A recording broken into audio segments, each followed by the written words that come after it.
Support WrestleTalk. Be kind to each other in the comments.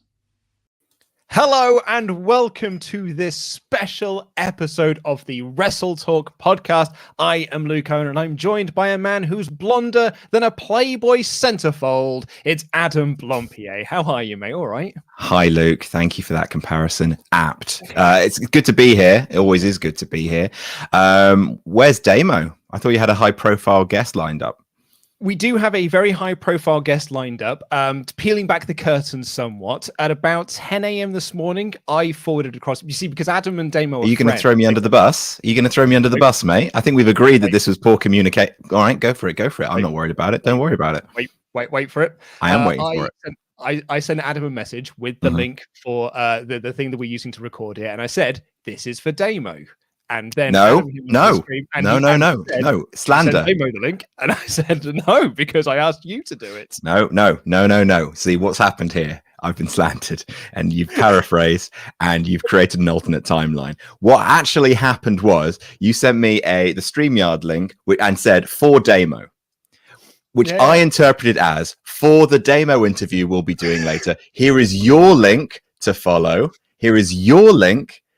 And then we'll see, I've already sent that on to Damo and he'll follow that link. That's what I was told. That's what I inferred. And frankly, I'm flabbergasted that you're trying to push the blame onto me. It's absolutely fine. This is a very special episode of the WrestleTalk Podcast. We're going to be having a Q&A and Ask Me Anything with the former WWE star, Big Damo, who I can see is in the waiting room. So don't worry, folks. But before we do get to Damo, hello, Damo. I can see you down there, mate. Before we do get to Damo, though, we've got a bit of admin to clear up first, Adam. Producer, can I ask you to quickly roll the footage for us, please? I am going to go brave. I'm going to go for the women's Money in the Bank ladder match. Okay. So it is Zelina Vega versus Asuka versus Naomi versus Alexa Bliss versus Nikki Ash versus Liv Morgan versus Natalia versus TBA, which is heavily speculated to be Sonya Deville. I mean, is this a harder one to predict than Charlotte Rhea? I guess would be my first question. Yeah, that's a coin flip, buddy. I've got no clue. I'm pretty certain about this. Give me a T, give me a B, give me an A. 100%, because either it's going to be Sonya Deville, and I think that's really fun if the manager of the brand is just like, at any point, by the way, I'm coming for it. Or it's Becky, in which case, absolutely, she'll win. So yeah, TBA, TBD, 100p. Adam, the lineup is now complete. It is in fact Tamina that is the TBA. That is your pick for the predictions going into Money in the Bank this weekend. How do you feel? She's going to do it. She's going to go all the way. She won like the gauntlet at WrestleMania. We don't know what's going to happen. And look, this isn't going to be an anti-Tamina thing, obviously. Got no problem with her being in the match. Got no problem with her being in WWE. Got no problem with any of that. It's just when you going into your first show with crowds back and you hang a huge question mark, naturally the fans are going to fill that with their expectations. And Tamina is not quite those expectations. Nor would I have predicted TVA if I knew it was going to be Tamina, because I don't think Tamina's going to win the match. So I have been screwed by WWE, but that's absolutely fine. I will rise above it. If Rhea retains, I could do this, because I don't think Zelina Vega is going to do it either. I don't think Laurie's going to get that prediction right. If I get Big E or Beej, as we've dubbed him, and then everything, and literally if Rhea retains, then I'm still going to SummerSlam. It's not over yet, folks. It's not over yet. So that will be this coming Sunday at Money in the Bank. So please do subscribe to this channel if you haven't already. But now is the time, Adam, to bring in your former client, if you will, one of the founding members of BX. Please welcome to the WrestleTalk Podcast, Big Damo. Hi, Damo. How are you, sir? Hey, guys. We got their technical difficulties aside, and well, the less said about that, the better. How's everybody doing? Feeling good. Well, yes, I see very well. I see from your shirt that you are also a fan of Loki. What do you think of the final episode? No spoilers. I haven't seen it yet. So, well, I think that the last three were like 4, 5, and 6. It just really took off. But yes, very happy and very excited for what it could mean for the future. I'll leave it there. Yes. Guys, I started watching it I started watching episode 5 this morning. I had it set up because I had some editing to do, and I was like, "Oh, I'll have this on in the background while I'm doing some editing stuff." And then I was like, "Well, I'm not doing any editing. Now I'm just watching Disney Plus at 6 a.m. I need to be doing some work, so I turned that off." Real grim picture, isn't it? 5 and 6 are really good. I have my issues with the slow start, but 5 and 6 they are wonderful. It's been one of those shows that I think my expectations were like, more in the what if category. Like, what are they going to do this? Or what if they do this? What if they do that? So I was so excited. Like, it completely went a different route than I expected. So I'm I'm over the moon about what it means for the future of the MCU, because you get worried, after Endgame and everything else, is it going to be like complete malaise? But I'm now very excited that it's going to be very fun going forward. So. I think they've sort of needed this as well, because I feel like everyone feels a bit down on the MCU at the moment, sort of post Endgame. Like, people sort of enjoyed WandaVision but didn't like the finale, and I found a lot of people felt a bit sort of blah about Falcon and the Winter Soldier. So I feel like this kind of needed this, like, oh man, what could this mean for? Well, how do you top Godfather 2? You put out Godfather 3, and you're like, that's all right, So, but no, it's true though, because 1 and 2 were so good. So, like, I think that's the worry. This is like the longest series of movies I think we're ever going to be privy to, and somehow it's still making sense and everything else. I really liked Falcon and Winter Soldier, and that was one of the ones I was worried for, because I was like, Steve's gone, isn't he? But I'm intrigued to see like how many new characters they can introduce and how exciting they'll be and whatever else. But so far, so good. I mean, like, WandaVision, I hated the first 2 episodes, 3 episodes, and then I was in love with it by the end of the show. So, oh, wow. But I really did not like the start. Like, the Dick Van Dyke Show and all that stuff. So I never watched any of that as a kid. So it meant nothing to me. Obviously, when it started moving into the later eras, like the Malcolm in the Middle episode and things like that, that was a bit more what I'd watched as a kid. So, and I got really into it once. Obviously, they went outside the bubble, but it got me by the end of the show. And like, now, knowing what we know with what happened in this show, that final shot of when WandaVision makes a little bit more sense as well. So, obviously as well. Well, we'll wrap up our MCU because it's just some fanboyism over here. Sorry, I do apologize. You are the first person, I think the only person in this chat to have seen Black Widow. So for our first installment of Big Damo's Big Review, would you like to give us your thoughts on Black Widow? I will tell you, I had such low expectations for the movie because it's been stalled so many times. I'm like, oh no, this better not be terrible, whatever. I ended up adoring what they put together. They created so many new characters and fleshed them out really well, actually, considering we've never seen them on screen before. And they set up implications for the future, as Marvel is really good at, as we just talked about in Loki. Yes, it ended up being a brilliant movie. I'm so happy for Scarlett Johansson. I think it's Kate Shepard's the director as well, because that's the first time. I know that like we've had so many solo movies for all the other characters that we finally got one for the female Avenger. Obviously, it came after Captain Marvel, which was even more of a surprise. But no, it was great for Marvel, great for little girls everywhere as well. But even little boy Damo was loving it because the action was incredible. Like it felt in the similar vein to Captain America, Winter Soldier. Like it just felt like there was that element of thriller and things like that, as opposed to predominant action movie. So. If you really like the feel of Winter Soldier movie and stuff like that, you'll really enjoy this. Yeah, I really liked it. And if anybody's ever seen the TV show The Americans, by the way, which is about a Russian family in America, you'll really enjoy this. Ooh, I've heard great things about The Americans. I love that show. I very much enjoyed Black Widow. I went to go. Oh, you've seen it? Yeah, I went to my local Cineworld. In fact, Cineworld. It still exists. on the Cineworld YouTube channel, I did a small review of it over there, so you can go check that out after all of this. Right. Well, Damo, thank you so much for coming onto the show with us today. It's an absolute pleasure to meet you at long last as well. And the way that this is going to work, everyone, is that we have got our Ultra Chats open. Those will take priority, but we will also be fielding questions from the rest of the chat as well. So, Damo, it's now time for you to be asked anything, I guess. And we're starting things off with a big question from Charles Berg. Now, Charles Berg's got 3 mini questions in here, so I'm going to ask So you... he's technically got 3 big questions for me. Is that what you're saying? Well, so he's kind of taking the piss, is he? Okay, that's fine. Well, I'm here for it, though. I think two of these are real big ones. So first off, what are your top 3 sandwiches? Oh Christ, that's tough. So you go so hard right at the start. You're meant to like ease me in. No, it's Paxman. Wow. We're grilling you. Okay, so when I was in Britain and I was a very poor student, very very poor student, I loved the sandwich I loved the most was really basic, just ham and cheese, toasted. Moving here and like obviously sandwiches are like ginormous.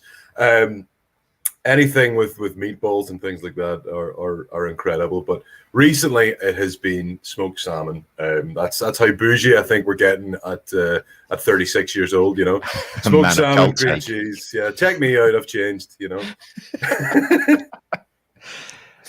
Well, I never would have seen that coming. When I was a student, my favorite sandwich in the world, also as a very poor student, was to do buy cheap white, like Tesco thick sliced white bread, and you do bread, potato waffle, bread, potato waffle, bread with like HP fruity in between. What? Wow. Oh, what? You had me until HP fruity actually. But I think I definitely had a few waffle sandwiches in my day. Mm-hmm. What? Why are you so shocked at this? A waffle sandwich? Yeah, it's like a Big Mac, but you replace the meat patties with potato waffles. I guess it's sort of like a chip butty. I suppose.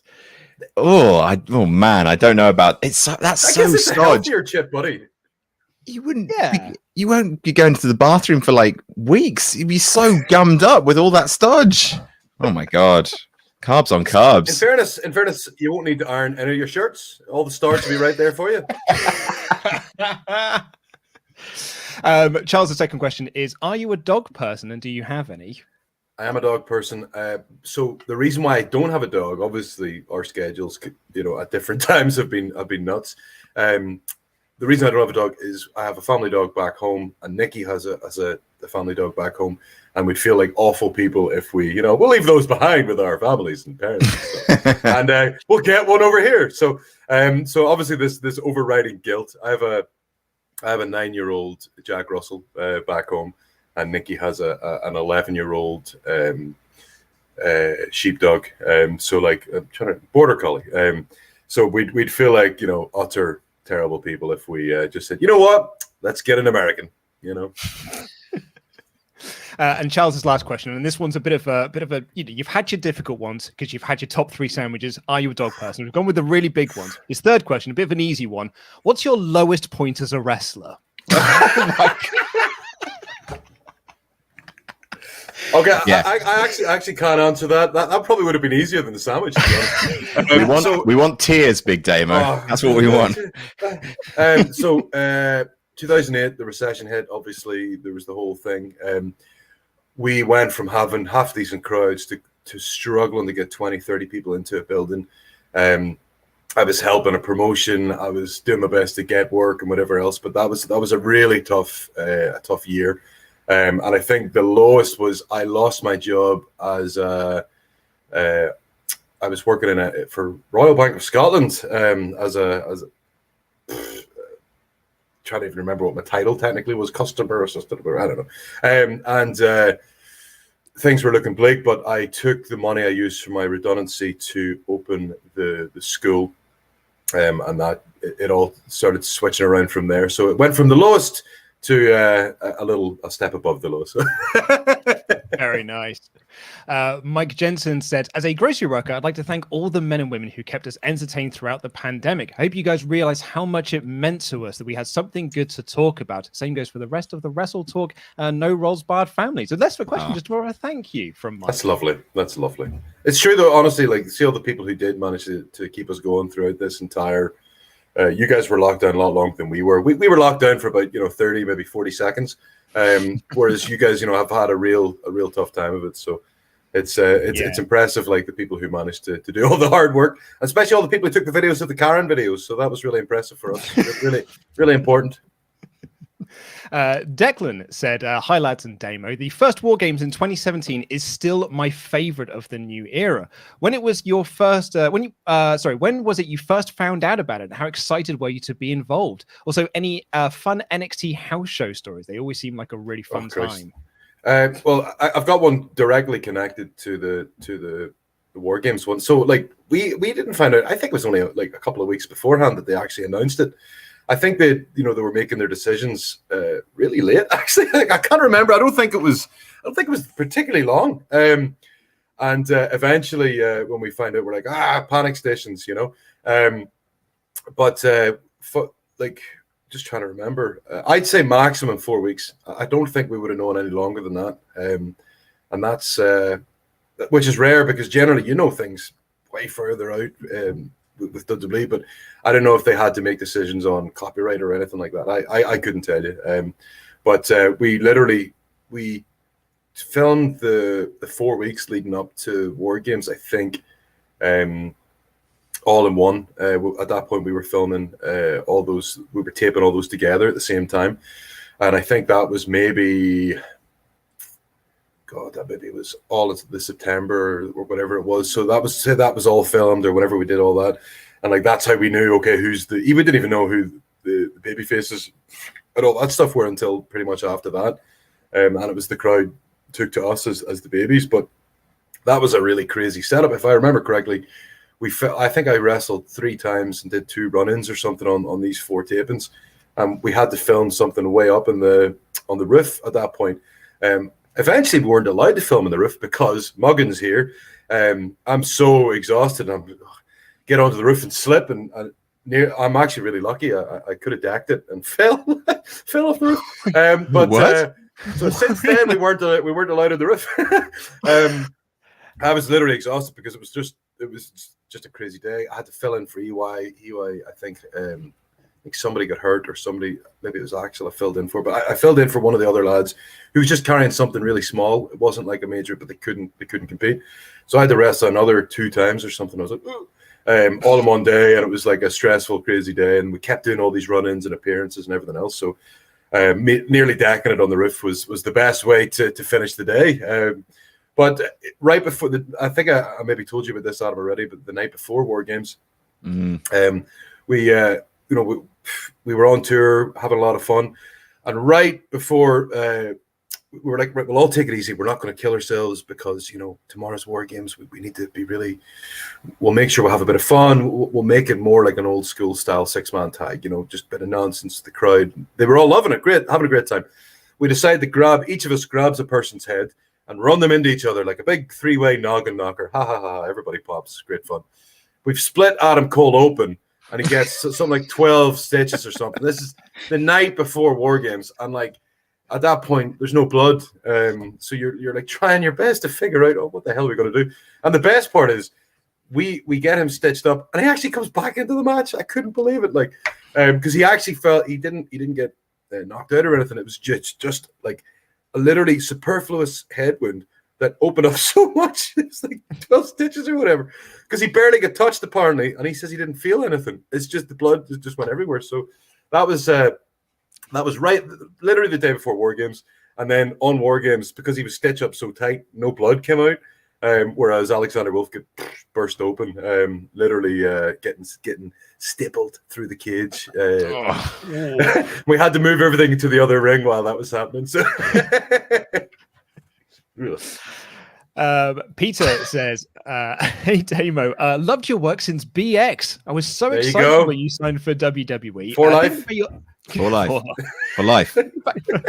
You don't know, Luke. You don't understand. You weren't there. I wasn't there, Adam. As I said, he doesn't get it. Like, You'll never get it. I put up on Twitter. I've been allowed into the BX Clubhouse, and I genuinely feel like so honored to be able to do this. For the day.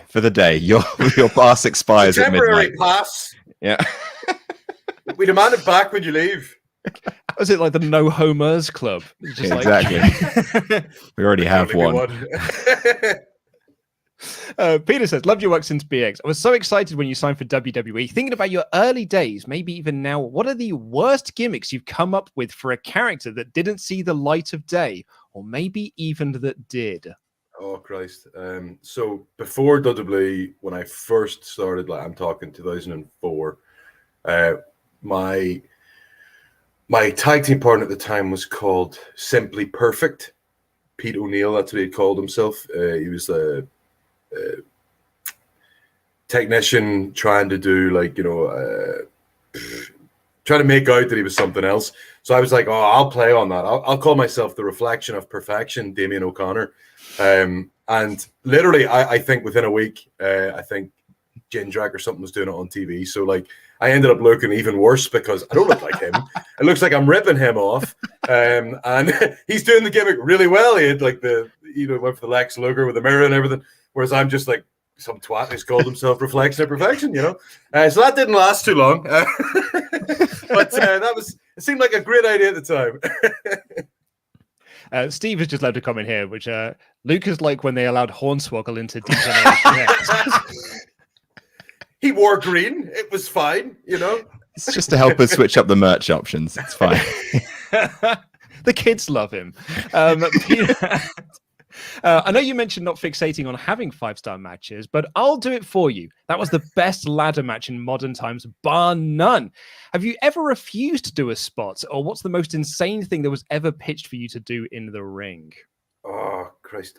Yes, I've had to. I'm kind of notoriously stupid in that I'll go, yeah, that sounds great. But there was something AOP wanted to. So they were green lads, but they were great lads, and generally we got on really well. They wanted to flip Axel into me, and I'm in the corner standing, and I just couldn't see what they meant. And I was like, guys, I'm really worried you're going to kill me here. So no, we can't do it. And the thing is, like, I reckon if I'd have seen it and what they meant, I'd have been fine. But they couldn't explain it, and I couldn't visualize it. And this was just in one of the random matches, like not on any of the big pay-per-views or pay-per-views, takeovers. And I just couldn't get my head around it. And they couldn't really quite explain what they meant. And then I think I saw the thing a few months later. I was like, oh, totally could have done that, But like, I was like, guys, you're going to hurt me. Like, this sounds like a terrible idea, But generally, I try to be. If somebody has an idea, I'm like, yeah, sure, that sounds cool. We'll try it. Worst comes to worst. Like, I loved wrestling Roddy Strong because he was like, do you mind taking Superplex? Whatever. Yeah, sure, let's do it. And then afterwards, they're like, why did you take the Superplex? but I'm like, well, his name's Roddy Strong. He's very strong. So, that's kind of the gimmick and his name. So we actually, for like, this is way back when. This is a WCPW memory, but I actually remember someone. Close your ears, look. Someone actually, I can't remember if you were part of this decision making, Damo, because it was for a match with you, and I remember someone refused to take I remember who it was. So it was Aaron Stevens, the man formerly known as Damien Sandow, and he was coming in for a big match, obviously with Big Damo, the WCPW champion at the time. So yeah, of course. But he's great, and we end up putting together a really fun match. But I remember we were just like, oh well, he's just come out of WWE, so we obviously need Damo to go over, but we need to protect him really strong. And obviously, Damo's big move is the Ulster Plantation, but maybe we need to. I know, we'll do a super version of that. We'll get him to do the Ulster Plantation from like the second rope or something. And so we went to Damien Sandow, and so we've got this idea for you. It's like, if you take an Ulster Plantation, he said, what's an Ulster Plantation? He's like, oh, you got him on the shoulders, and then he kind of brings you down for a drive. And he was like, Nope. No, that's not going to work. And I was like, no, that's absolutely, thinking about it, no, that's absolutely fair. Honestly, I don't know kill if yourself. I can do that off the top rope. I think, like, Well, I'm worried I'd fall and then he'd die. You know what I mean? So we were volunteering your services, Damon, and then I thought to myself in the back of my mind, do we then go for the Van Daminator? And I was like, no, he probably won't go for that one. So we went for a low blow spot instead. Perfect. Good work. I think he was very happy with your decision making process, to be honest. So. Oh man, that doesn't work for me, brother. Well, that's the thing is that it was in the Can't wait to super early figure out. days of WCPW. So I was just like, well, what do I want to see? What do I think makes the most sense? And that was before I was thinking, not quite factoring the idea of like, okay, this guy's probably got loads of other dates. He's probably not going to want to jeopardize those by taking a move he's not sure of. But that was a fun From a little guy story. who's never done it off the top rope, so that'd have been Damo would have been great. Oh my god! I think that would have been the end of Sandoy, to be honest. I mean, if that's what you're aiming for, then good for you. You know? Exactly. We bring him in one match. Kill him. They're done. I mean, we almost killed Drew. So there was Drew hurt his neck. I forgot about that. Jeez. Yeah. Every documentary that you see Drew talk about now, he talks about a time on the Indies where he suffered a neck injury. That happened. I was over in England, and I actually broke my neck, and I had to wrestle. I had to wrestle with a broken neck for a while. That's a very good Drew impression, by the way. It's very well practiced. I'm not going to lie. That was the Joseph Connors sort of hammerlock DDT he was doing at the time. Did you know he took the same move from Andrade and then ripped his bicep? So he has no luck with that one move. He is cursed. Yeah, of course. Yeah. That's, that was War Games? That was War Games, wasn't it? I think so. Yeah. Maybe Yeah. the year after, actually. I think it was the year after. Yeah, that's insane. Fun times. One move. He's done all right for him though since. So it's thankfully, fine. We can talk thankfully. about it. He is also made of brick, so like it obviously took a lot to take him down. Genetic Ghost says, no question for Damo, but I do have one for Adam. Since I don't get to hear you talk about AEW too much, what do you think of the current Elite storyline? Kenny's use of continuity to fuel his character seems right up your alley. Yes, I love it. I actually saw. So I'm not completely up to date with like every single detail of AEW or being the Elite and all the other kind of extra required reading you need to keep up with AEW. But I actually saw the Twitter thread which outlined the entire length of the storyline in general, literally from day one, from All Out, their very first show. And yeah, I think it's exceptional stuff and really kind of really plays with the sort of like the machismo norms you expect from wrestling. The idea of a wrestler who's insecure, the wrestler who's not sure if they can do it and actually needs support from their friends to get them to that point. I love that. I think that's bloody brilliant. And yeah, I can't wait for All Out. Cannot wait. I mean, Damien, you were saying in the interview that you did with Adam that you like during the NXT shows when you were going head to head with Dynamite, like everyone would be watching both shows. Yeah. What's like your favorite moments that you've seen from the other products? So it'd be like if one of our mates is about to debut and stuff like that, would be like, oh, better watch, like I think I saw Darby Allin do stuff that I don't think I've ever seen anywhere else. And I just remember thinking, is he okay? So there was something he did, like he did the recent one where he was thrown down the stairs, but he took this big mad bump in one of the first shows or whatever it was, like up against us, I think it was. And I think he does the coffin drop through a barrel or something like that. And I'm just sitting there watching this going, what the hell? Mm-hmm. But no, there's been a bunch. Like, I mean, I've loved the way the Britt Baker story's gone. Like, she's kind of became like such an important character to the show. She started off as probably the most polished female on the show, but as they built the division and stuff like that, she's become like this awful heel, and I love it. Like, it's been great to watch. I'm trying to think what else. I've really loved Serena Deeb's introduction to the division. She's been really important to it because I think Deeb's debut like kind of came out of nowhere for me because I'd seen her wrestle years ago and I always thought she was good and whatever else, but she had been a coach in the PC. So when we saw her actually do the debut and you're like, oh my God, her lockup was like literally the best thing I'd seen from a lockup in years. And I was thinking like, this is ridiculous. That's kind of a reflection on the standard of wrestling almost, that Deeb can go away, came back, and the first thing she does just blew my mind. It was just a bloody lockup, So she's been brilliant for the division and stuff. But like watch Miro's debut and a bunch of them, like like pretty much all of Harper's stuff because I loved him. He was such a cool guy, and we made sure like any of his big matches would be on and we'd be watching. And like there were so many, like, because listen, a lot of the guys on NXT were friends with the guys in AEW and vice versa. So if there was something big, we'd be watching. Like at the time, we had no monitor in the locker room in NXT. So because when we were first filming, it was in the Full Sail, and Full Sail, there's really nowhere you can watch. You can get, like, there was one backstage area, I think, where the makeup was being done. I think that's the only place you could actually watch the show. So it was actually easier to check the phone and watch AEW. But like, don't get me wrong, like, it might be after the show or whatever else that we'd actually go and watch. But like, there was no like animosity, at least from the locker room side. And I think you know, a lot of people, I think, I've been asked this question in a variety of ways actually, and it's hilarious because like because I'm quite honest anyway. I'm just like, if it was good, we watched it. Like, if it was crap, we probably watched it too, to be honest. You know, probably watched it 30 or 40 times. But you know, that's the same as our own show. I mean, like, if there was something really bad in our own show, of course we'd be like, we need to watch this again. As long as somebody doesn't get hurt, you're like, you know, because listen, like, it happens to all of us. I'm a big fan of Botchamania myself, and I've appeared on it many times. So,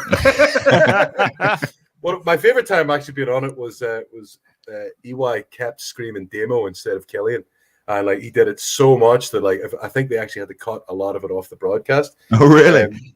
Because he knew me as Damo, and like, we had, like, honestly, when I was first named Killian, like, a lot of the guys still referred to me as Damo. They still referred to me as Damo even over the headsets to the refs and all that stuff for so long. It was only in the final year they started calling me Killian, like, all the time.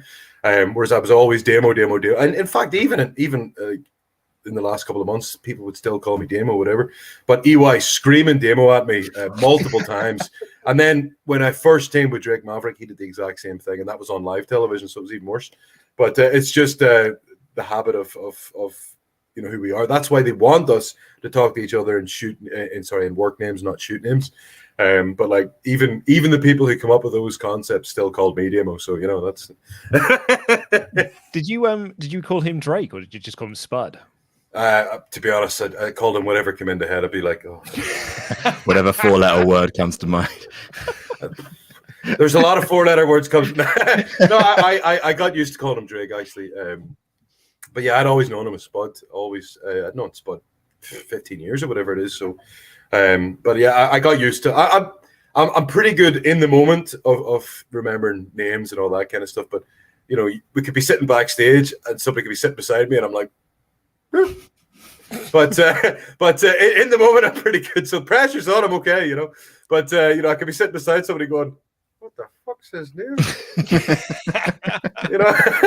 But I'm much better. I'm much better in person when I'm on telly, whatever else. Awesome. So we've got a question here from Declan Malloy 22. Says, what are some things you miss about the UK and Ireland? A land without chippies is haunting to me. On the flip side, since moving to America, what have you fallen in love with? And there's a two-parter to this episode, which is also, considering it's Damo, I have to ask, favorite Father Ted episode. Oh Christ, Speed 3. Oh yes, good choice. Probably my favorite. There's just so many moments in that. Pat Mustard is one of the best characters. Obviously, I've dedicated my life to the Mustard endeavors. But I just remember like Dougal's reaction when he sees the naked woman. He's like, 2 pints. 2 pints. Those women were in the nip. There's so many great moments. Like there's a lot. I love the Beast episode. Like there's like when Dougal keeps coming up with worse and worse descriptions for the Beast of Craggy Island. There's so many brilliant episodes. Listen, I love Father Ted. My parents, they bought me so second to final scripts, so there's extra jokes and stuff like that. It was really cool. Like, no way. And then you find out what Ardle had done on the fly. Like, there's a lot of jokes that came up that they did just more from they were both really good comedians, obviously. I'm trying to remember Ted's real name. Oh, that's terrible. But like they were doing a lot of stuff that just came out of nowhere. I don't know if you remember when I think it was Mrs. Doyle was like, Ride Me Sideways was another one, right? And that came out, apparently she did that off screen. It wasn't a part of the script, and they all lost it. So like there was just a bunch of stuff that they improv'd, and it just completely, like, and their reaction. The fact that they kept straight faces a lot of the time, I love Father Ted. It's incredible. Sorry, what were the actual questions about wrestling? Sorry, I'm sure there was wrestling questions. I could sit here and do a Father Ted podcast if you want, because I adore that show. we're asking the hard questions here. What are some things you miss about UK and Ireland, but also what have you fallen in love with since moving to America? Okay, so what I miss about UK and Ireland. So I really miss, this is ridiculous. It makes no sense. I really miss British Indian food because it's very different here. It's very different here. And like when I moved to Glasgow, the community there had so many incredible Indian restaurants and stuff like that. And also in Northern Ireland. So I'd go back, Christmas, whatever else. When I was able to go back, now we can't really go back because of COVID, whatever. But when I go back, I'd go and see my friend Chris, and we go to the Indian restaurant, whatever else. So honestly, like I miss Peshwari naan and tandoori and everything else, just because I just loved everything about it. So obviously I miss my family and I was like, the great people, Curry first. And my friends, like curry was up there, I honestly, the biggest thing that I've been really happy with living here in America now instead of Britain, was I have access to every football game, whereas at home you pay all this money per month and you only actually get maybe 40% of games. It's a bizarre. So, you'd have, like, I would go to see Man United play in Old Trafford, and then you would hope that I could also get the game at the weekend. But it was a crapshoot. You could be really unlucky. Whereas here I get access to every single game. So like that kind of is America in total. Like everything's convenient. You can drive through Starbucks, like it's bizarre. Like, once they do a drive-through Chipotle, I think I'm going to be landed, to be honest. I don't know how they'll be able to make that at all possible. Do you go through each window? And then yeah, I'll have that, please. If that happens, then wow, my mind will be blown. Somebody's going to tweet in, yeah, there is one in such and such. Oh, of course, like, yeah. Okay, whatever. Yeah. But no, honestly, like the thing, I think convenience is definitely the key here in this entire culture. But the having access to every football game possible for a cheaper price than I was paying for half the games back home is a massive plus for me. So massive plus.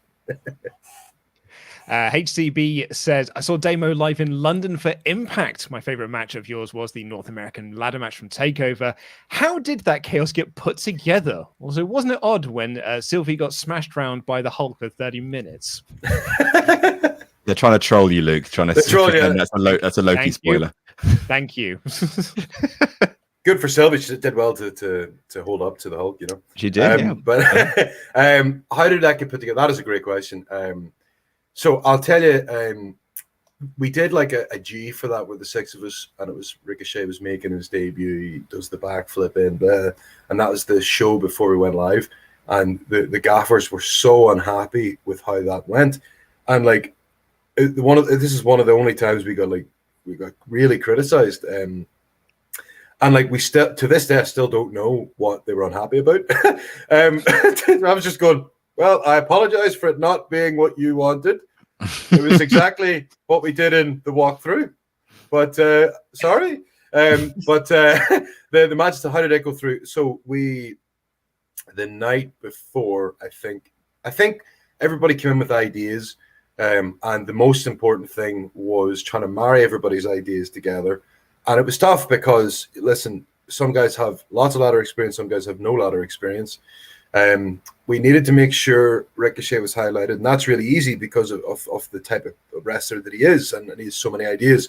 But we had to almost rein him in slightly because he wanted to do maybe one or two too many things that would have meant he wasn't selling things that he had done before. So, and that's not a reflection on Ricochet because he's willing to take and do everything. So he was really easy in that regard, but it was just, we're like, wow, we probably can't do that because, you have to get up again and do something else.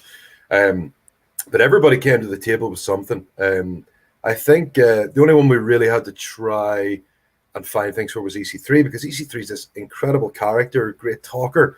And he's got moves and stuff like that, but it's like he's more known for being able, to piss people off with a microphone.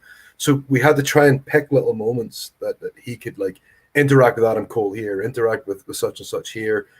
What he does here leads to this. And that was hard because, it's really easy with a ladder match, for moments for a high flyer, but it's a lot harder for a character-based worker. So we did our best to try and to make that work. And I remember at one point, like, he was like, "Oh, I'm worried I'm maybe doing too little, or am I doing too much, or whatever." But thankfully, I think it paid off. EC3 is a great guy. He's this great mind for his character, and he looked phenomenal. So he looked so different to everybody else in the match. So you're trying to think of little cool things here and there.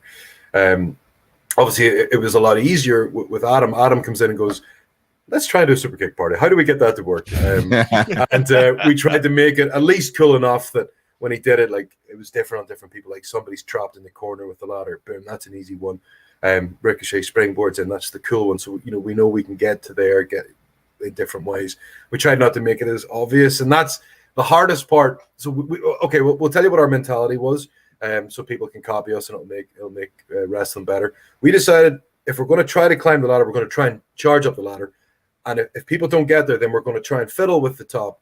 And if people don't get there, they're just going to win, okay? And it's going to be their fault. So that was our idea, because you've seen people like slowly climb. For Lars and I, we will climb slower than some of the lads, but we're like, listen, if you can get up to the top of the ladder fast, do it, and it's up to us to stop you. And that was our mentality. We tried, like, that was something we all sat down and decided. We've watched we all watched so many ladder matches leading up to that, because we didn't want to repeat things, but we wanted to be really important about that psychology. And that was something we all went in with the mindset of, is like, try and imagine it's the start of the video game. You've got all the energy, you go right up to the top, and then they have to stop you. So it was so funny. There's a couple of times where, like, oh, people are running in to break each other up. And that was good, because that's what we wanted. Because I despised watching matches where people are like doing the slow climb right at the start of the bloody match. I'm like, what's wrong with you? I mean, fair enough. If your gimmick is that you're scared of heights, great. And you keep looking down. Oh no. But like, if there's no reason, you've taken a tackle and you're climbing as if you're in treacle. You know what I mean? That would suck. So that was our mentality. And I'm so glad it paid off. We had like a huge problem happen right at the end of the match, where the ladder buckled, and the boys did a great job to cover that. And I'm really proud of everybody in that match. It was things did go wrong throughout, but we did our very best to make it work. And it's the crowd were just incredible. We went in with the mindset of trying to steal the weekend, because it was Mania, it was everything else, and there were some brilliant matches on after us, even on TakeOver. So we were like, right, we need to work really hard, and everybody came out, nursing a little problem or two after. So, but I think we accomplished the task of making Lars look like the monster, making Ricochet's debut mean something, making EC3 look like a POS, which we did our very best, and like that was kind of the it was easier with Adam, Velveteen, and myself, because we'd been on TV more. So it was, the other three were kind of the important part. It was easy to make Adam. We knew he was going over, so we could have a tease at some point in the match, whatever else. But generally, like, we would try to make him look like a POS at the end. The concept was going to be that Ricochet hops onto Lars's back, Lars climbs all the way up. They kind of wore, and then Adam would have stole the belt. I think that was what the original plan was going to be, and we did it in practice. It looked great. Like, the fact that he springboarded perfectly onto Lars's back in practice, and then when we did, the ladder just goes. But what we didn't think in practice was we'd use the ladders throughout the match. So like, somebody probably went through this ladder, just even minor things, or they were used to hit, and then by the time we set up for the final thing, it just couldn't handle the weight. I also think I was maybe meant to be on the other side of the ring or whatever else, but I'd taken the big bump from Lars. And it wasn't even that high. I was like from like the third rung or something like that, but I immediately hurt my shoulder, and I'm like, I was like, I just took like a version of the rock bottom off awful. Oh my God, it was a terrible idea. I think it was my idea. And I immediately regretted it. Lars put me down as safely as he could, but like, I literally landed on one of my arms on the bottom rope, I think it was, and I just immediately, my shoulder just went into. So like, there was a lot of little problems right at the end, but like, fair play to everybody there. It was a lot of fun. Like, we were all nervous, more for we just wanted to make sure everybody looked as good as possible, and like that because we'd had that criticism for the G, you know, the night before or the week before, whatever it was. We're all 6 of us are in the ring, and you know they were unhappy with how that came about. So like I think that added pressure a little bit on just we need to make this look good, you know. Damo, we've had some breaking news happen during the show. Apparently, there's 30 minutes from Full Sail. There's a drive-through Chipotle. Right, I'm gonna Google that. Just Damo has to suddenly go. I'm really sorry, guys. Something's came up, you know. Of course there was. Like I called it already, but it's worse that it's actually close to where. Honestly, I've driven all over America. I've never seen a drive-through Chipotle. So now there's one probably an hour from my house. That's absolutely ridiculous. So never mind. Charles says, when wrestling, do any of your peers try to get you to laugh or break character during the match? If so, what are some examples? Also, I'd like to know what's the best rib you've ever done or had done to you. What's the best what done to me? Say that again. Rib. Oh, I'll have to think about that one. So do they try to break each other? Yeah, absolutely. Like, I've been really good. I've never really broke on WWE. My character is really easy to have to be stoic and whatever else. Everything else can happen around me. But Drake finally broke me in one of our final. I think it was our final promo. We were doing just a Euro 2020 predictions thing, and he literally blew my mind. He started rhyming off like players who were bed part players when I was a kid. And it just got me. And this was the first time they've got me like. And they actually got the footage, and he put it online and everything. The bastards. What was the best rib done on me? I guess I'm kind of lucky. I get into wrestling at 19, so like by that point I was a fully grown man. I imagine if I was a bit younger, I'd have probably been tortured. But I'm trying to think, what's the like? I mean,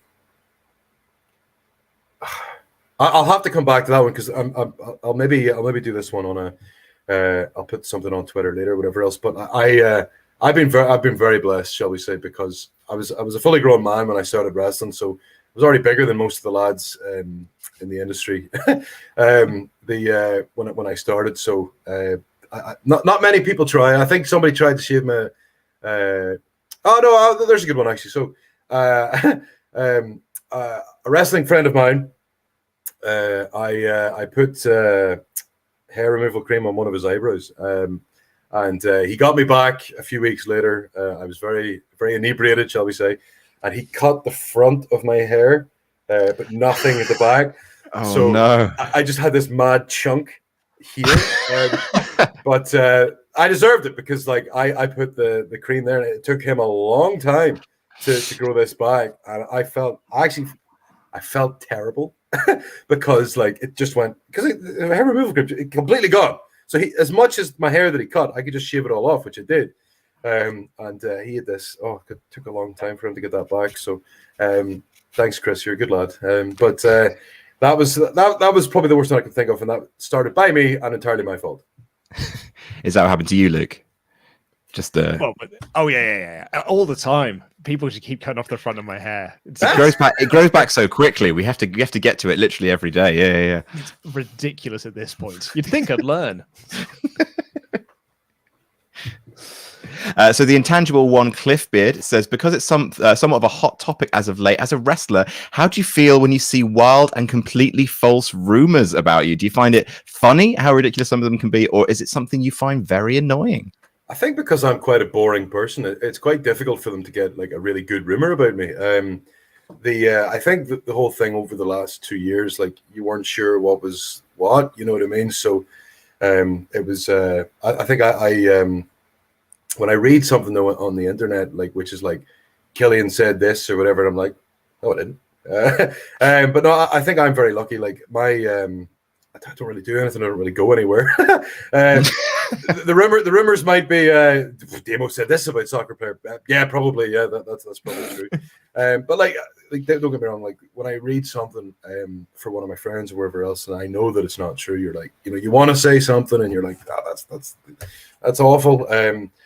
like, or some of my colleagues, like, you know, you read something such and such had a fight and whatever, and you're like, well, I was there. That actually didn't happen. You know, I don't know what they're talking about. So I think that one of the worst things that we have right now is, and I'll just say it, you know, I think sensationalism has definitely reached wrestling news. If Dave Meltzer says something like just that he has an idea or a thought of, like just literally his opinion, people report it as fact and things like that. And I think that's something that I wish didn't happen as often. I wish it was like, if he said, my source confirmed that this is happening, and somebody reports it, great, that's fantastic. But if it's his opinion on his radio show, I think, like, you know, we shouldn't report that as fact. You know what I mean? But like that happens across soccer and everything else. I get all that. Like that is the world, sensationalist media and everything else. But for me personally, I've been pretty lucky. I mean, I don't go anywhere, as I said. So if somebody's going to complain about me enjoying himself at the cinema last night, well, okay, you know. I did. I went to see the Escape Room Tournament of Champions. It was very good, except for the end. Is it really? I've heard such bad things. First movie I didn't really like that much, but the trailer was really good. And like, listen, people who do the trailers, they've done this to me before. But honestly, like the trailer looked really good, so I was like, okay, I'll give it a try. And it was a really fun movie up until the final sequence, and then I was like, but it's good. It's good otherwise. It's good otherwise. Such a shame. Love an escape room. I mean, they must have loads in America, right? They're literally everywhere. So the most hilarious part of the escape rooms here, they're just in the most innocuous, weird strip malls, and you're actually like going. It's like next to like a leatherer or something, and then an Asian massage on the other side. And you're just like, But we went to one. All of NXT went to one, and I was with Johnny, Tommaso, and a bunch of others. I can't remember who all was there. But I'm really good at numbers, so I'm really good at generally good at maths, right? So if there was anything that they needed me to work out, I could work out. But we still failed the escape room, so that was hilarious. Oh no! We're all like really smart, or well, smart. I was going to say, who's the best and who's the worst at escape rooms? Smart for wrestlers. I think of the other groups, I think some of the other groups won their escape room, and we didn't. And I was like, oh, for God's sake, we timed out. But like, we generally, I thought we were doing really well. It's just we weren't fast enough. And like, it was my first time in an escape room. It was, in fact, it was everybody's first time except for one person. So he should have known better. So, but honestly, I've not done it very often because like COVID hit everything else. But like, I know one of the lads was saying we should go next week or whatever. So I'm going to try and go again. But now watching those movies, I'm like, maybe I should avoid, you know. Well, I mean, that's what I was going to say. Like, you're not there now, Damo. You can name and shame who it was that let this guy down. Oh no, name and shame. Yeah, that's all well and good, but I've got a terrible memory. So this is like, you know, people are. So I've had to write stuff down, like, you know, for because I knew I'd be doing interviews and all that kind of stuff. But like in general, like, I can't remember. Like, so what I'll do is I'll ask somebody who'll be able to remind me, and then I'll be able to name and shame. I'm happy to name and shame. The problem is I'm bloody useless. So we've got the headline working on it. Damo has huge backstage heat. Blank, yeah.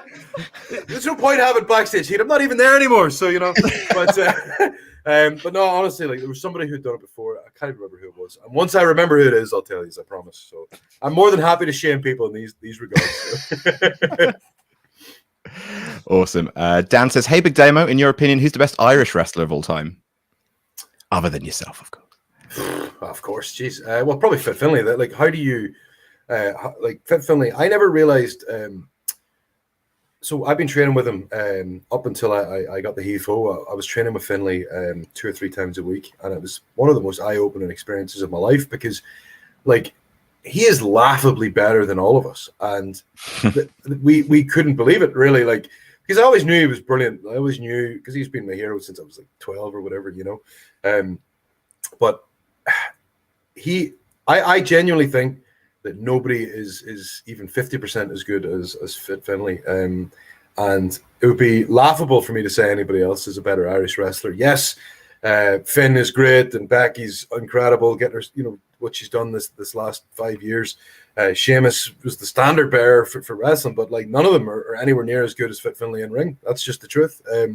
I don't think anybody is, and that's one of the weirdest. You know, honestly, I hate saying it, but the training that we did this last few weeks was That's why I said in an interview recently, I am a much better wrestler than I was before I got here, because I literally had my mind blown watching Fit every day. And like, one of the weirdest parts is knowing that like he has so much knowledge and so much ability, and you know, he was used for 3-minute spot with Hornswoggle, you know what I mean? And that's the nature of the business a lot of the time. You know, incredible talents are used in a different mindset, but you know what I mean? But honestly, Fit was so good, and he's the only person I could say is the best Irish wrestler. In fact, I'd go further and say he's the best British wrestler of all time, best European wrestler of all time, and you're going to struggle to find a better American or Japanese or Mexican, anybody. I'll put him up there with the best, and I'll come and fight you if you disagree. So how about that? Fair.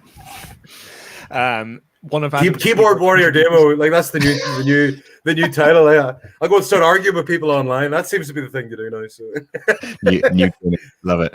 The Celtic Keyboard Warrior. So one of Adam's favorite contributors, Adam Blampied, says, "If you got something over, would you treat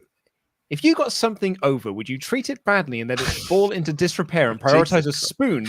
Okay, so a bit of such an in-joke comment. This is an incredible in-joke. So Denise Salcedo, my co-host of this show, my usual co-host, she created a plate, like a paper plate creature of Adam's face, and called it Adam Blampied.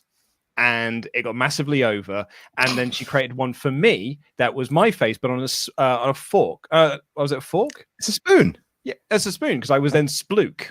Yeah. So they became this sort of like. So why did you think thing. you were a fork if you were called Spluke? Exactly. I can remember what the name of the thing was. Was it a remember what the spoon name fork? of the thing was. But yeah, so anyway, but apparently Adam Blampied is upset that Spluke got one over, which I don't think is the case. All right, anyway, look, I have to hang on a second. I've got to. Here, guys, I'm sweating already. Like, I've got to clear this up, because I think Damo is suddenly his opinion of us has drastic go down. So I do want to. It can't get any worse. Don't worry, boys. Don't worry. Oh, okay, that's fair. So I do have a picture for you of Adam Blampied and Spluke, because apparently people get offended when I say that. So that's me on the left. That's Adam Blampied.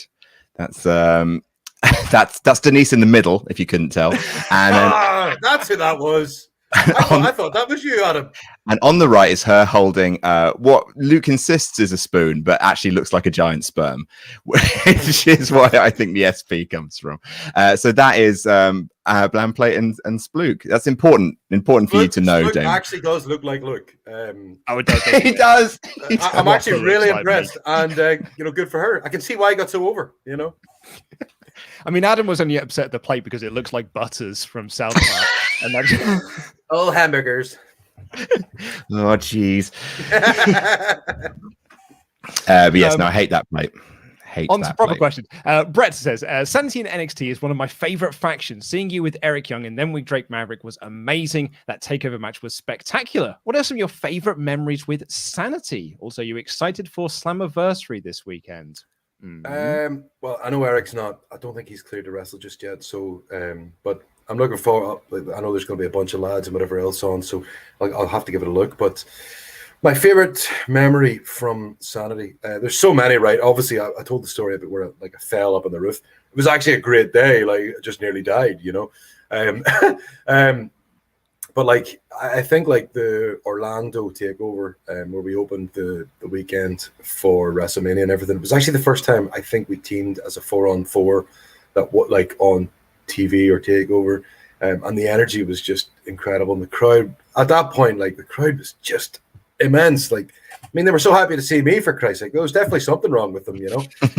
So no, honestly, when we did that first. That first takeover, but when we got announced for the video game that year, it was the first time they used 4 characters on screen or something like that. I didn't realize that was such a big deal, even though I'd played video games my entire life. You know, I didn't realize it was so big. But like, they used us for the very first promotional tool off. I think it was 2K18, maybe 2K17. Somebody will know better than that. I think it was 2K18, but because they used us as the very first promotional tool, that was incredible. So that was one of those cool little moments that we were able to take off, and nobody can take that away from me. So so it was really cool that they used us, because we know that, like, a lot went into that. People had to do the modeling as us and whatever else. The funniest thing about that computer game is Alexander Wolf was really mad at whoever did his break fight dancing for the taunts, because he said it looked nothing like what he was doing. It's like some guy was going and like it looked nothing like because what he was doing was mosh pit fighting was what he was doing. So he loved everything. Like, he loved the model, but he hated whoever did it. And I think, I'm not sure, but it might have been Swerve. So it might have been him. And I don't know if Wolf knows that yet. And I'm going to have to tell him one day, because he was so excited to play it. And he was so mad when he saw in-game because like the main thing, because Wolf hadn't done a lot of matches at that point. He was more used as one of the extra characters until we had the tag match in Brooklyn and everything else. So he was really upset. Just about that. He loved everything else because the model was perfect. Like, it looked exactly like him. But his thing is, he'd done such an effort with the character. I even remember some of the dances that he would do, and none of them were similar to what they put in the game. So I think he was a little upset about that. So that was our one of the coolest moments was getting the introduction to the game that year, and it was us. It was Sanity. It was very cool. Did you do the typical thing of getting in the game and making yourself WWE champion immediately as soon as you played it? I just take your leadership as my example, Adam. You know what I mean? And stick with me, Damo. Nothing but gold. Always. You know that's how we get small belts, and we are the winners of the smallest belt in all of professional wrestling. So the little belt that could, absolutely, and the belt that we still can't find. I love it that you lost it because it was so small. So it's somewhere. Yeah, it fell down a drain somewhere. Fell through the cracks, literally, because it was very small. So very good. I genuinely wonder when you were talking to the belt maker at the time, and he must be thinking, is this a kid's belt or something? Because this is very small. hey, to be fair, it fit me and Jack the Jobber and all the other boys perfectly. Was it like $50 less for the kids' belt or something? They were like, we'll just get that one. Who cares? You know, it'll fit. Sure, no problem.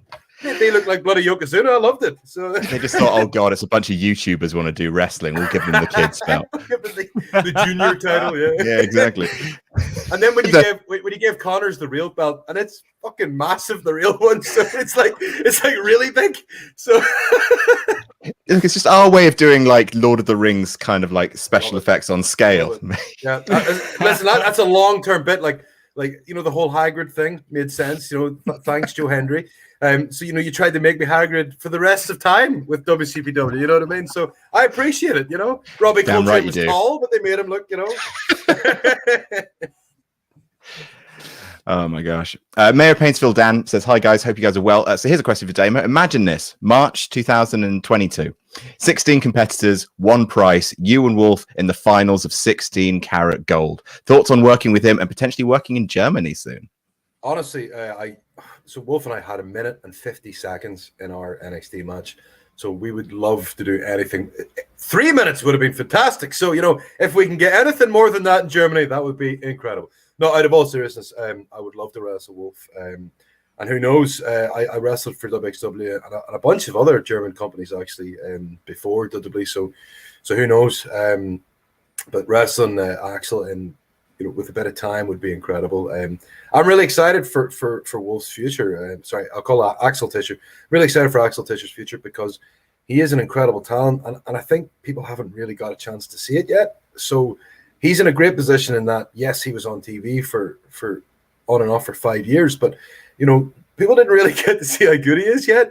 So he's good. There's a lot he's going to be able to show, and I think he's going to surprise a lot of people. It's great for Europe that he's going to be there. He's based now in Germany. And to have somebody with his experience and his leadership there is only going to make the scene better. So I'm really excited to see the next generation of Germans coming out are going to be incredible because he's going to be there to give them the little nudge that they need.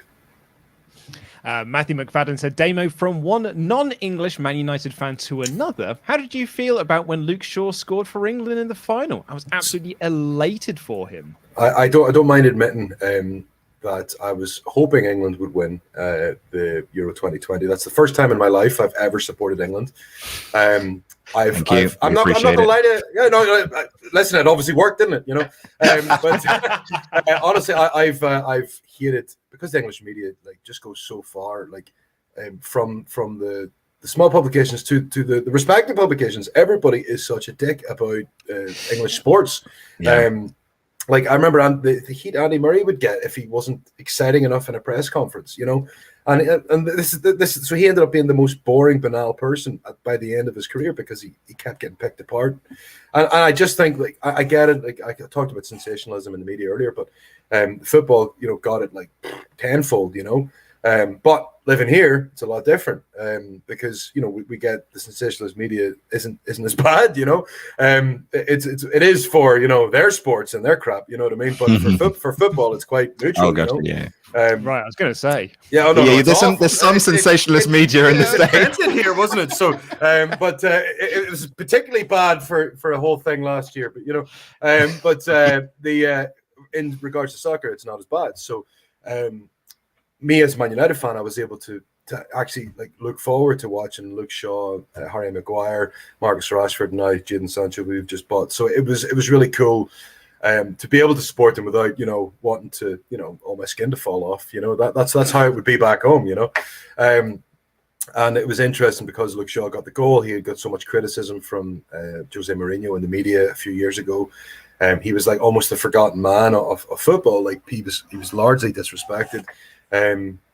By United fans. So I'm so glad for his season. He had a great season. In fact, he's had a great 18 months and it culminated with a great tournament at the Euro. So delighted for Luke Shaw. Looking forward to how he does this season. Awesome. And so this is our last Ultra Chat. It says, Injection 2K. Hey, Damo, do you think it's possible for someone like me to try and get trained in the Performance Center, or should I look for schools and get into wrestling that way? Everything's it's different for everybody. The best thing you can possibly do is get yourself into the best shape possible. Like if you start as an athlete, then it's going to be a lot easier to get into wrestling. A lot of people like don't realize this, but it's actually very difficult. So if you have any sort of athletic background at all, get yourself to a wrestling school. Don't marry yourself to one school. Try to travel around Britain, find the right ones. There's the likes of Rampage Brown in Durham, I believe. I think he had a school. I don't know if he still does, sorry. But there are Dean Allmark, I think, in Liverpool. There's a bunch of people in Britain, in Ireland as well, in Scotland. You know, there are good schools. If this is from Europe, if you talk from Europe. But travel around, try to get as many different coaches as possible. Best thing you do is save up a lot of money. That's what I did. I put myself into terrible debt, and it eventually worked. But I was very lucky because I found Robbie Brookside in 2011, and then I started traveling down from Glasgow to Leicester every Sunday to train with him. But it helped. I was at that point I was wrestling 7 years, and that helped me get to the next level that I needed to start getting myself around internationally. But there are plenty of people around who you can find and you can train with. But most important thing of all is get in shape. You know, if you're in shape, then it's a lot easier. This is impossible if you don't have some sort of fitness level. I've seen people who've come in, you know, who've never done any sport in their life, and they expect to master this. It is very difficult. It's very sore, and it doesn't get easier. You know, but you know, you eventually your body can be trained to take the abuse, and eventually you ignore a lot of it, a lot of the pain, and you can generally fall over without hurting yourself. But honestly, like I would get yourself in the gym first, get yourself as prepared as possible, then do your research. I had to move countries to start wrestling school, and I don't regret any of the decisions I made. Everything that I did got me to where I am right now, and I was continually looking for new coaches and looking for more advice from people. So that's the most important thing, is somebody will give you advice. It might not work for your height, your weight, or for how you want to present yourself. So you take what you can from them, and then, you know, go to the next person and try to get more advice from them. So it's like any walk of life. Like there's not one person who can make you great. You have to make yourself great, and you have to go out there and find the people to do that for you, to help you. I mean, Adam, you took probably the biggest bump in WCPW history, so I'm sure that you would agree with everything that was just said then. I mean, I'm the one who gave that advice to Damo when he first started out. So, yeah, that all tracks. I think he was more mad of how much it hurt. I think he was like, "Why didn't you tell me it hurt so much?" And I was like, "I think we did tell you. It's just those chops, man. Oh my god." Oh. There's still you can still see the ghost of Rampage Brown's hand on my chest. And I'll tell you this now: Rampage Brown's chops are actually okay because he pulls them a little bit. Other people don't really pull them, so you didn't even get the full experience. I don't want the full experience. He's a very nice man. He is very nice. Oh yeah, he's the one. So when we launched our merchandise, we did a video and photo shoot with Rampage and Adam Maxted. And Adam. So what we did is we filmed like the t-shirts in slow motion and Rampage with choppers, and he said to us, he's like, I mean, do you want me to pull this? And I was like, oh no, we want it to look as good as possible because we're filming it in like super slow mo. So just do it. And he just walloped us so hard. It's really, there's so many of them where I basically like double over, be like, So I think they had Geordie Shore come in, and I think they wanted him to hit them or something like that. And he gives one an uppercut, and you can see his soul leaving his body. So when he gives you the option, do you want me to pull it? Maybe you take it. But my favorite moment of that is we had one of our guys like sat on a chair. And like Maxter would come in and like boot him off the chair, wearing the merch and stuff. And he walks in and he slapped his thigh when he did the boot. Brilliant. And all of a sudden, Rampage just goes, "Did I hear someone slap a thigh?" I was so mad at Max. Max says a great lad. You could have got away with that one had Rampage been out the room. So. We've had a couple of other questions come in that we just need to go through. Zachary says, hope you're doing well. Apologies if this has been asked, but does Damo know the story behind Jam That Jam? It wasn't mentioned when he was on Quizlemania. Oh, no, you're right. Would you be up doing Quizlemania again? It was wonderful to have you on I failed massively, so I don't know. I failed hard, actually. There was a very strong response to good old Damo. But no, I don't think we explained. So the catchphrase of... Quizlemania is Jam That Jam. And do you know why? I can't imagine you do. So it's the reason why we do that as well is because we were doing a round, and Luke, I'm going to have to change the template on here, so I'm going to completely screw up. That's all right, mate. All right, so there we go. Now we're back. Now we're back in Quizlemania. So we lose again. So we did a round called The Weakest Ink, where basically it's just talking about bad wrestler tattoos. I'm sure you know a few things about those from being in the locker room. So we did a focus on one of Hulk Hogan's tattoos, which he wanted to say. Tattoos? Yeah. Oh, Hulk's got tattoos. Boy, howdy does he. He's got one that he wanted to say, I am that I am. But unfortunately, it looks like it says Jam That Jam. Jam That Jam. Oh, yeah. So he's really into the bit. I hope so. Because that became basically the motto of Quizlemania and also kind of our whole channel network. Oh, yeah, pretty much. Jam That Jam. Thanks, Pete. Thanks. Good work, Pete. Michael Dominguez said, "Here is your $5 Tory tax. Way to keep out the working class, Luke." Damo, have you seen Derry Girls? It's a great show on Netflix. I absolutely adore Derry Girls. So there's a couple of moments in the TV show. Obviously, I love the Father Michael. The nun. She's called Michael. It's really funny.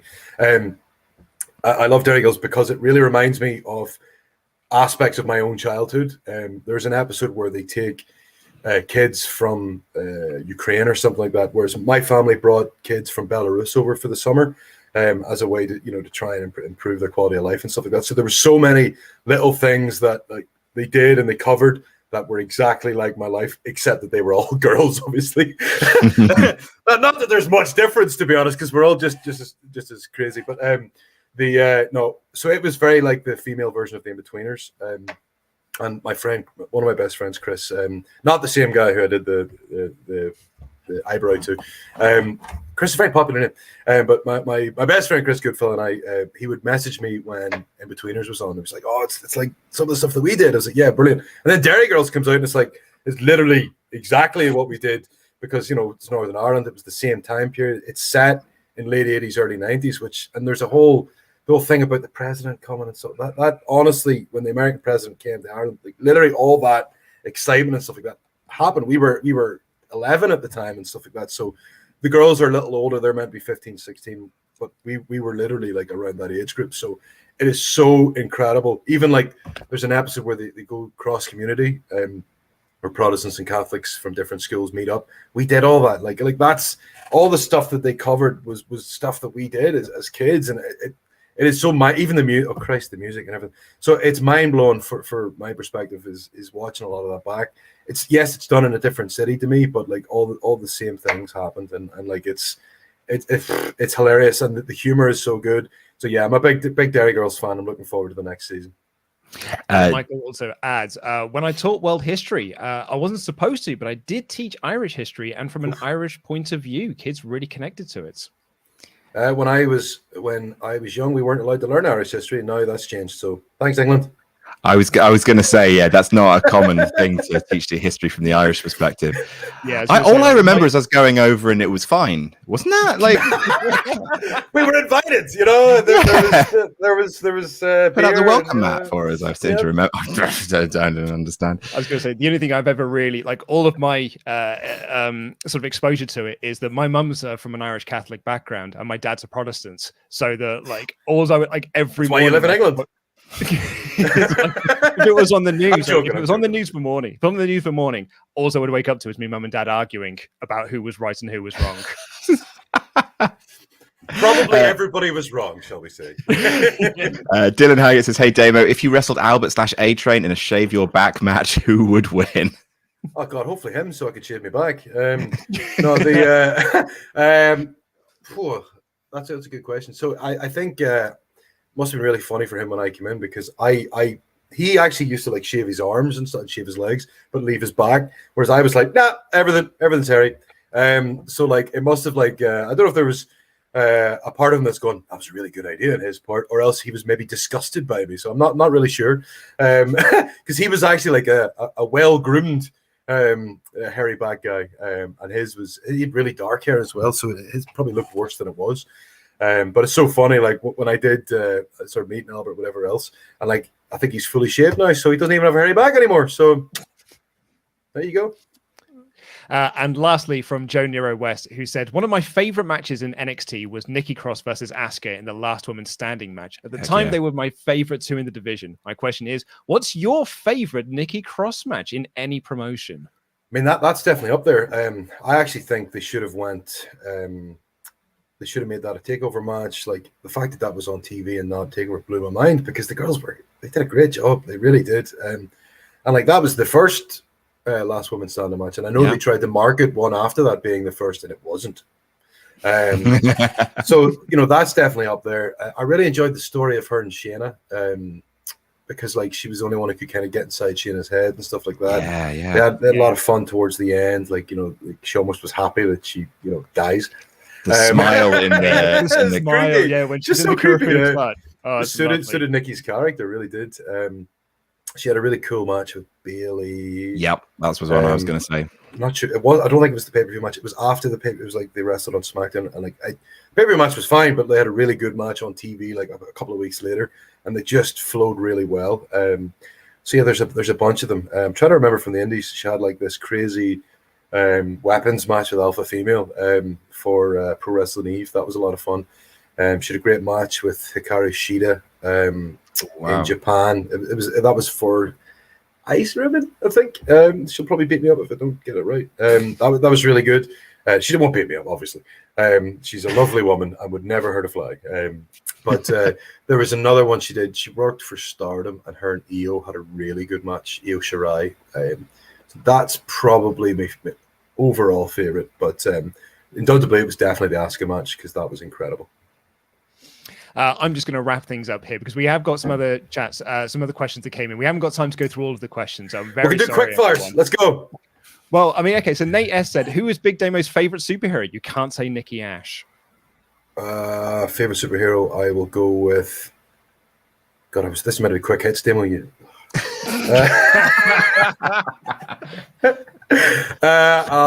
Crap. That sucks because there's just so many who I really like. Right now, I'll go with Spider-Man. I think Tom Holland's brilliant. So, MD Game says, what was your favorite match that you were involved in? Outside WWE, probably anything I did with Rampage Brown. I loved working him. Tomohiro Ishii in Rev Pro as well. That was one of my favorite matches. In WWE, I loved War Games. It was incredible and just such an experience, top to bottom. Misha said, which move would you least like to take? A powerbomb from Kevin Owens or one single chop from Walter? What? No, Kevin Owens is short. Like, a powerbomb from him is easy. I've taken hundreds of chops from Walter. Bring them on. You know what I mean? Austrian machine, apparently.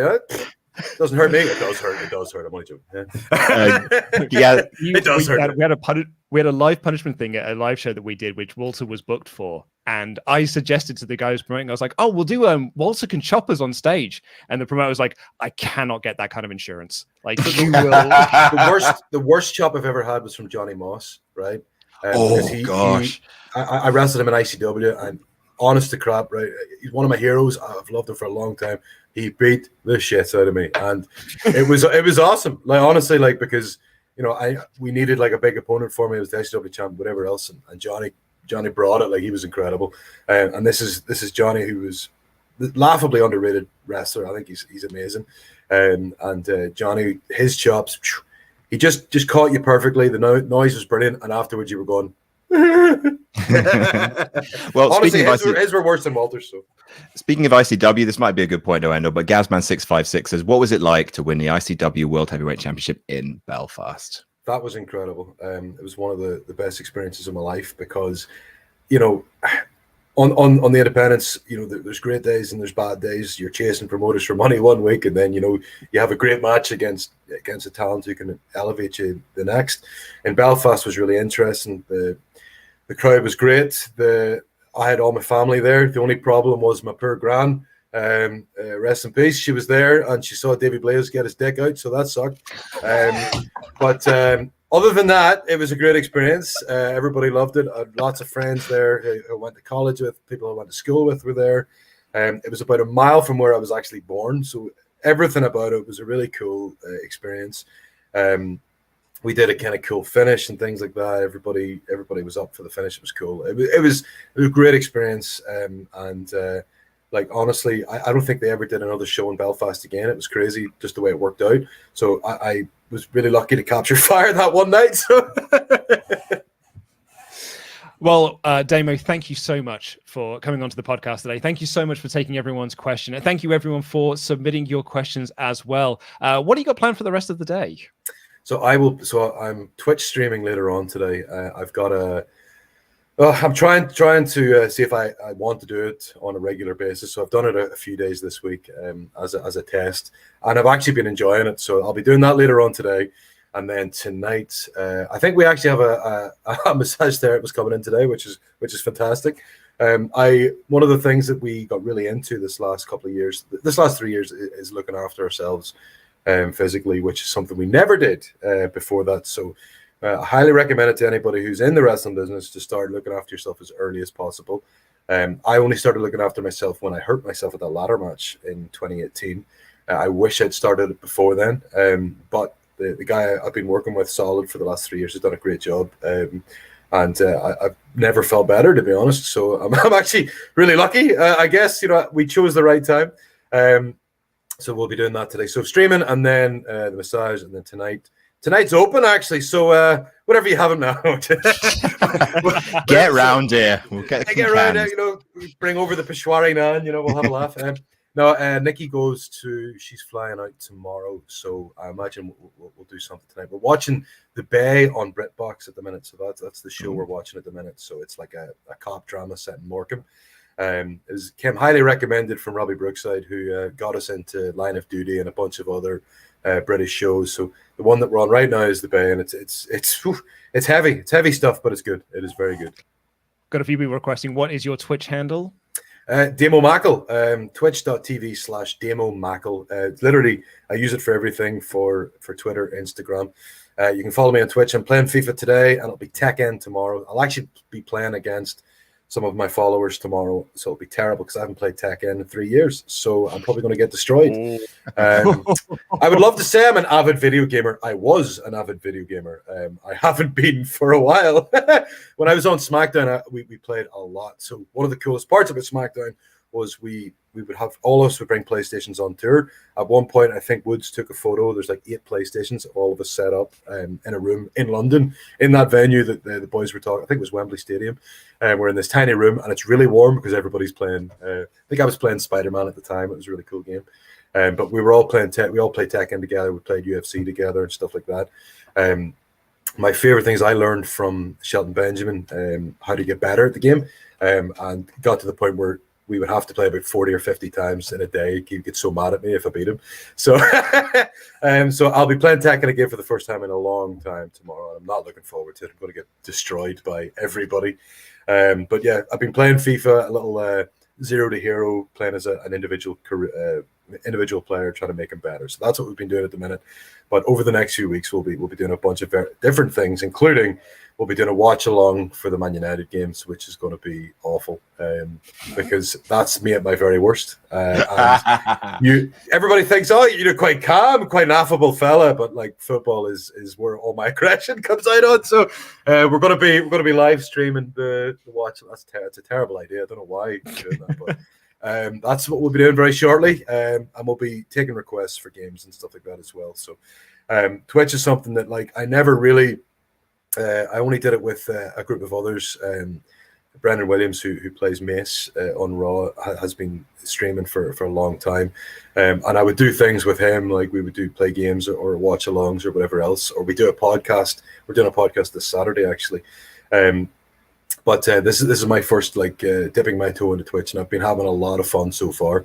A couple of days ago, one of my friends came on, and he was just posting Simpsons quotes. So I'm like laughing while I'm trying to play, and it's bad because like I've missed a terrible an easy shot because I'm laughing about maybe the Northern Lights episode or whatever else. And there's just so many there's so many good episodes, and they kept getting me as well. So I think there's a time I've went bright red I set up downstairs and I was bright red laughing at the game while playing the game. So no, it's been a lot of fun. So I never honestly, it was something that I'm taking full advantage of now that I can, and it's been a lot of fun so far. Just right now, as I say, we were just testing to see if I was going to want to do it, and it seems to be a lot of fun. So I might do it for a bit yet. So we shall see. Watch this space. It's twitch.tv/Damo Mackle, all one word. Well, thank you so much, and best of luck to Nikki this weekend as well in the Money in the Bank match. It's although she is not, unfortunately, I didn't get her as my pick in our predictions war that we're doing in the 8-person ladder match. She is my pick in Wrestle League, so I am pulling for Nikki Ash in the Gem in the Jar ladder match that we have got coming up this coming Sunday during Money in the Bank. So she is Nikki ASH. That's what they're going to be saying going forward. Oh, I see. Because they kept calling her Nikki Ash and Crooks. That's what we've been doing on our show. Okay. Well, the more you know. Almost. That's over here. Almost. Well, thank you so much, Damo. Thank you all so much for watching. We will see you this weekend for Money in the Bank live reactions. Thank you again to Damo. Thank you, Adam, for joining us. You can give us a little wave if you'd like. Thank you for giving up your time, mate. Hello. Oh, I like that. Hello. Good to see you. Thank you for coming out. Everyone. Showing me a monarchy wave. Thanks after all this Irish chat. You want to bring up the monarchy, everyone.